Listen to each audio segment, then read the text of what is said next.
जिसके भी हाथ में मोबाइल फोन हो, भीम ऐप को डाउनलोड करे और भीम को याद करते हुए हर घर में भीम का स्मरण हो। ये करके दिखाएं हम। भीमराव आंबेडकर को इससे बड़ी कोई श्रद्धांजलि नहीं हो सकती। भाइयों बहनों, एक तरफ उत्तर प्रदेश की जनता परिवर्तन के लिए कृत संकल्प है, फैसला कर चुकी है और परिवर्तन निश्चित है। भाइयों बहनों, कुछ दल ऐसे हैं जिनका उत्तर प्रदेश में अता पता ही नहीं है। एक दल ऐसा है जो अपने बेटे को प्रस्थापित करने के लिए पिछले 15 साल से कोशिश कर रहा है, लेकिन अभी तक कहीं दाल गलती नजर नहीं आ रही। दूसरा दल ऐसा है, वो इस चिंता में है कि पैसे कहां रखे, वो पैसे बचाने में लगे हैं। दूर दूर की बैंक खोज रहे हैं, जिन बैंकों में पैसे जमा करके निकल जाए, बच जाए।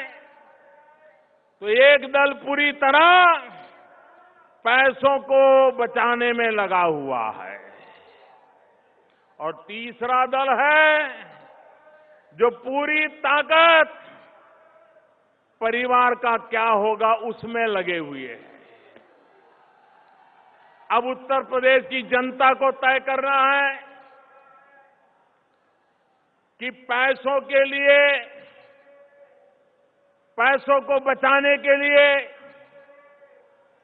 पूरी पार्टी जहां लगी हुई है, वो उत्तर प्रदेश को बचा पाएंगे क्या? जो पूरी पार्टी परिवार के उसमें लपट गई है, क्या वो उत्तर प्रदेश को बचा पाएंगे क्या? भाइयों बहनों, आज एक तरफ पैसे बचाने वाली पार्टी, एक तरफ परिवार में उलझी पार्टी, एकमात्र पार्टी भारतीय जनता पार्टी है जो उत्तर प्रदेश को बचाने के लिए आई है। किसी को पैसे बचाने हैं, किसी को परिवार कब्जे करना है, हम ही हैं जिन्हें सिर्फ और सिर्फ उत्तर प्रदेश बचाना है। और इसलिए मैं उत्तर प्रदेश वासियों को कहने आया हूं, कि इस परिवर्तन और आधा अधूरा मत करना। भारी बहुमत से आप भारतीय जनता पार्टी को विजयी बनाइए। आप मुझे बताइए भाइयों, आज देश में सरकार खुद निर्णय कर पाती है कि नहीं कर पाती है? आज इस देश का ऐसा प्रधानमंत्री है, 30 साल के बाद देश को ऐसी सरकार मिली है जिसका हाईकमांड सिर्फ और सिर्फ हिंदुस्तान के 125 करोड़ नागरिक है, दूसरा उसका कोई हाईकमांड नहीं है। किसी के घर जाकर के उसको सर झुकाना नहीं पड़ रहा है। 125 करोड़ देशवासी यही उसके मालिक है, वही उससे जवाब मांग सकते हैं।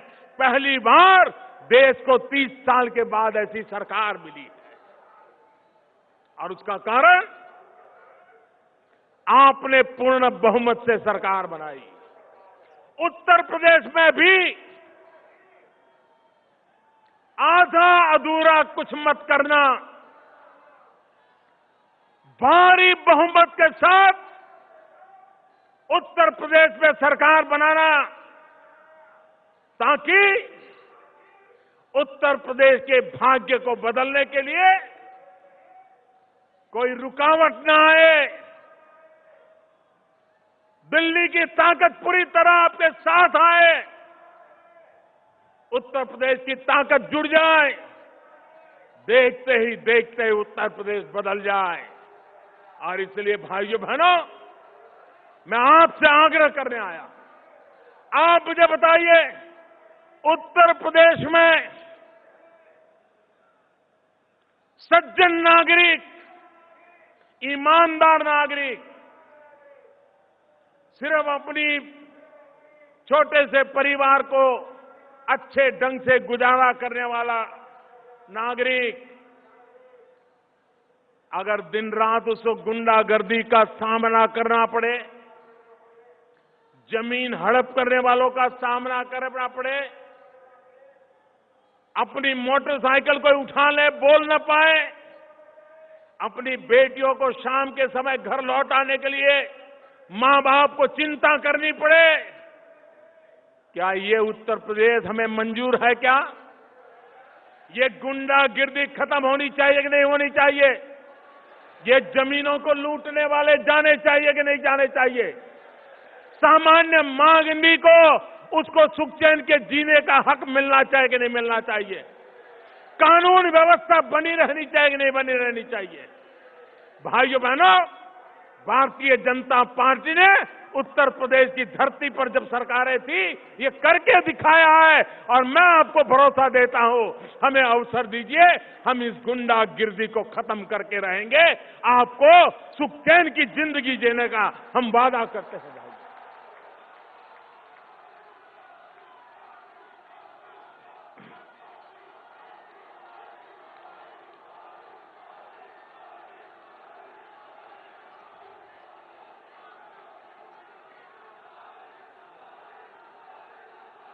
अभी 2 दिन पहले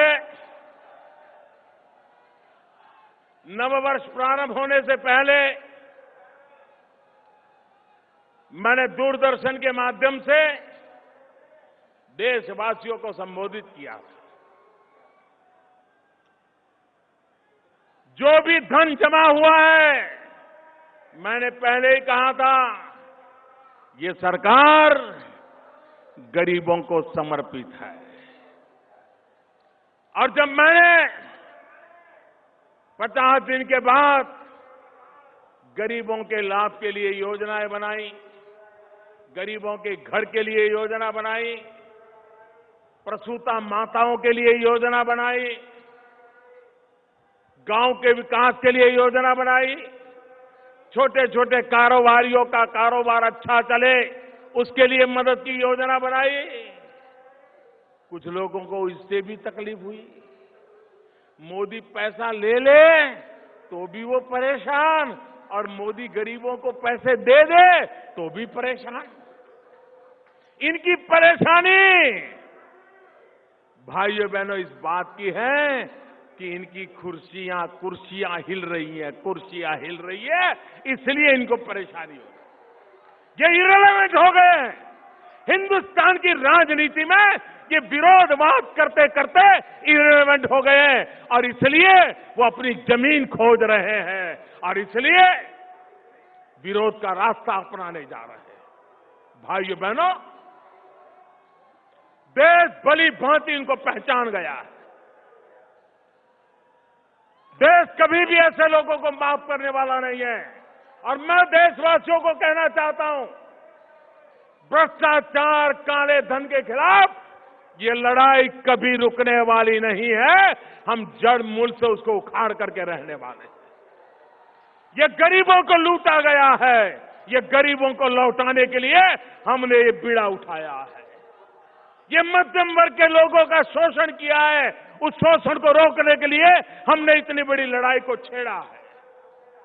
और इसलिए भाइयों बहनों, हमें उत्तर प्रदेश में भी आशीर्वाद चाहिए, आपके आशीर्वाद चाहिए। और आपके आशीर्वाद 2017 का ये नया वर्ष, और मुझे 2017 का मेरा पहला कार्यक्रम सार्वजनिक रूप में मेरे उत्तर प्रदेश में आकर के उत्तर प्रदेश वासियों के आशीर्वाद के साथ आगे बढ़ने का अवसर दे रहा है। इससे बड़ा मेरा सौभाग्य क्या हो सकता। और इसलिए भाइयों बहनों, मैं एक बात और कहना चाहूंगा, विशेषकर भारतीय जनता पार्टी के कार्यकर्ताओं को कहना चाहूंगा, और दलों के लिए ये चुनाव होगा, और दलों के लिए सत्ता हथियाने का प्रयास होगा, और दलों के लिए कौन एमएलए बने, कौन मंत्री बने, कौन मुख्यमंत्री बने, इसका खेल होगा। भारतीय जनता पार्टी के लिए ये चुनाव सिर्फ हार जीत का मसला नहीं है।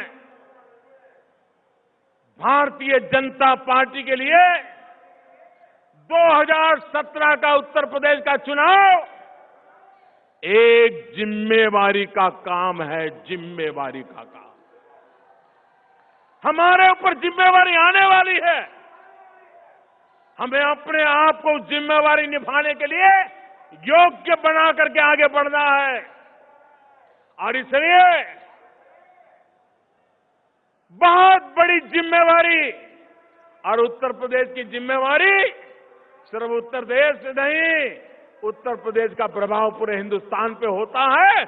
एक प्रकार से हिंदुस्तान को बदलने की नींव ये उत्तर प्रदेश में पड़ी हुई है। उस जिम्मेवारी का चुनाव है, और इसलिए इसे हार जीत का चुनाव मत बनने देना, उसे जिम्मेवारी का चुनाव बनाना।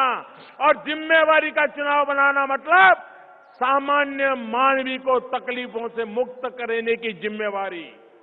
जिम्मेवारी का मतलब है सामान्य मानवी के सपनों पूरा करने के लिए रात दिन मेहनत करने की जिम्मेवारी। जिम्मेवारी का मतलब है भ्रष्टाचार, काले धन से मुक्त उत्तर प्रदेश को सरकार देना। जिम्मेवारी का मतलब है सबके साथ समान व्यवहार, सबका साथ सबका विकास, इस मंत्र को कभी छोड़ना नहीं। हर किसी का भला हो, जो हमारे साथ होंगे उनका भी भला हो, जो हमारे साथ नहीं होंगे उनका भी भला हो, जो हमारे सामने होंगे उनका भी भला हो। सबका साथ सबका विकास, इसी मंत्र को हमने जिम्मेवारी के साथ निभाना है।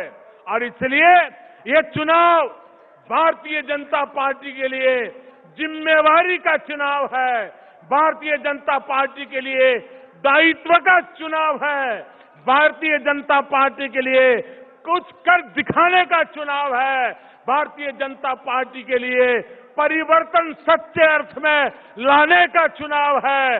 आप उसे परिपूर्ण करोगे, इसी विश्वास के साथ दोनों मुट्ठी बंद करके पूरी ताकत से मेरे साथ बोलिए, भारत माता की, भारत माता की, भारत माता की।